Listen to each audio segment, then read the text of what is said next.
Assalamualaikum warahmatullahi wabarakatuh.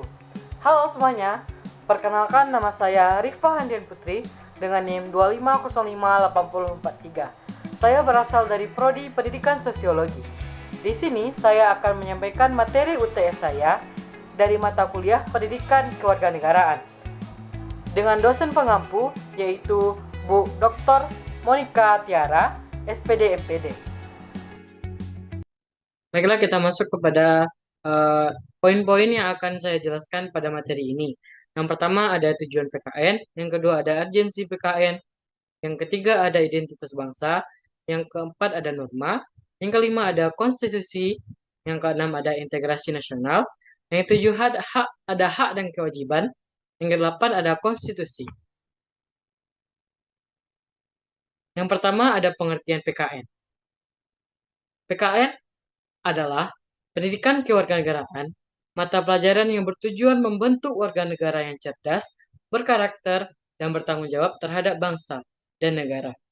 PKN tidak hanya mempelajari teori, tetapi juga menanamkan nilai-nilai seperti nasionalisme, demokrasi, dan kesadaran hukum dalam kehidupan sehari-hari. Contohnya itu, mahasiswa aktif dalam kegiatan kampus, menghormati perbedaan pendapat, dan ikut menjaga ketertiban.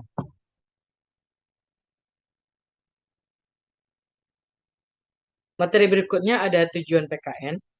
PKN bertujuan untuk membentuk warga negara yang memiliki rasa cinta tanah air, sadar akan ada hak dan kewajiban, dan berperilaku sesuai hukum dan norma, dan juga aktif dalam kegiatan demonstrasi, demokrasi.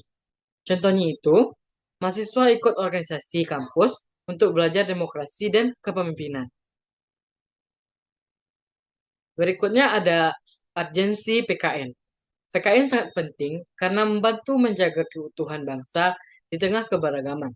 Tanpa PKN, masyarakat bisa kehilangan arah dalam memahami masyarakat dan juga nilai kebangsaan dan mudah terpengaruhi oleh hal negatif seperti radikalisme atau konflik sosial. Contohnya itu, dengan PKN, mahasiswa mampu menyaring informasi hoaks di media sosial yang tidak mudah terprovokasi. Masuk kepada identitas bangsa. Identitas bangsa adalah ciri khas yang membedakan suatu bangsa dengan bangsa lain, meliputi bahasa, budaya, simbol negara, dan ideologi. Identitas ini menjadi dasar persatuan dan kebanggaan nasional. Ada contohnya yaitu bahasa Indonesia sebagai alat komunikasi nasional dan Pancasila sebagai pedoman hidup. Nah, dan juga ada pentingnya identitas bangsa ini, yaitu yang pertama untuk menjaga persatuan, yang kedua menumbuhkan rasa bangga, dan yang ketiga ada menghindari pengaruh budaya negatif. Ada contohnya yaitu mahasiswa tetap melestarikan budaya daerah meskipun hidup di era globalisasi. Ada pengertian norma. Norma adalah aturan atau pedoman yang mengatur perilaku manusia dalam kehidupan bermasyarakat. Norma berfungsi menjaga ketertiban dan menciptakan kehidupan yang harmonis. Ada 4 jenis norma, yaitu yang pertama ada norma agama, norma kesusilaan, norma kesopanan, dan norma hukum. Contohnya itu tidak berkata kasar kepada dosen sebagai bentuk norma kesopanan. Masuk yang berikutnya yaitu konstitusi. Konstitusi adalah hukum dasar tertinggi dalam suatu negara yang mengatur sistem pemerintahan, hak dan kewajiban warga negara, serta lembaga negara. Di Indonesia, konstitusi adalah Undang-Undang Dasar 1945. Dan juga ada contohnya yaitu pasal dalam Undang-Undang 1945 menjamin kebebasan berpendapat. Ada juga peran konstitusi.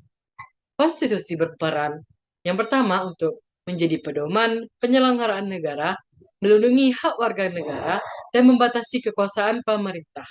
Contohnya itu, pemerintah tidak boleh bertindak sewenang-wenang karena dibatasi oleh undang-undang.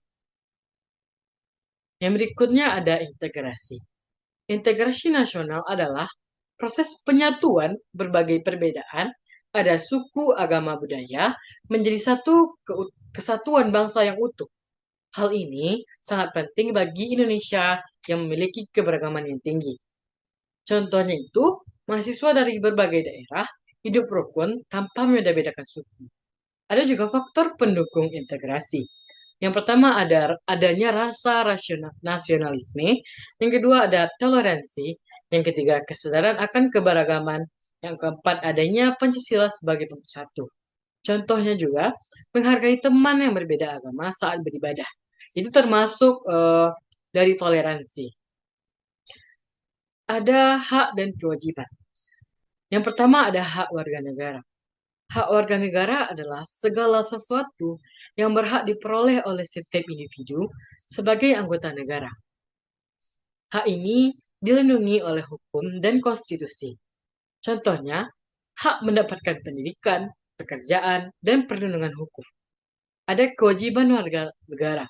Kewajiban warga negara adalah segala sesuatu yang harus dilakukan oleh warga negara sebagai bentuk tanggung jawab terhadap negara. Contohnya itu membayar pajak, mentaati hukum, dan menjaga lingkungan. Dan juga ada hubungan hak dan kewajiban tersebut, yaitu hak dan kewajiban harus berjalan dengan seimbang. Seseorang tidak dapat menuntut hanya tanpa melaksanakan kewajibannya terlebih dahulu. Contohnya itu, mahasiswa berhak mendapatkan nilai baik jika telah belajar dengan sungguh-sungguh. Ada peran hukum dan konstitusi. Peran hukum dalam kehidupan bernegara yaitu berfungsi sebagai yang pertama untuk menjaga ketertiban, yang kedua memberikan keadilan, dan yang keempat melindungi hak warga negara. Contohnya itu, pelaku kejahatan dihukum sesuai undang-undang yang berlaku. Ada peran konstitusi dalam kehidupan bernegara, yaitu konstitusi memastikan semua kegiatan negara berjalan sesuai aturan dan tidak menyimpang dari tujuan bangsa. Contohnya, pemilu dilaksanakan sesuai aturan untuk menjamin demokrasi. Dan masuk pada kesimpulan, PKN memiliki peran penting dalam membentuk warga negara yang sadar hukum, memiliki identitas nasional, serta mampu menjaga persatuan dan keutuhan bangsa. Semua aspek seperti norma, konstitusi, hak dan kewajiban saling berkaitan dalam kehidupan bernegara. Baik teman-teman, hanya itu yang dapat saya sampaikan. Bila ada kesalahan atau kekurangan, mohon dimaafkan. Assalamualaikum warahmatullahi wabarakatuh.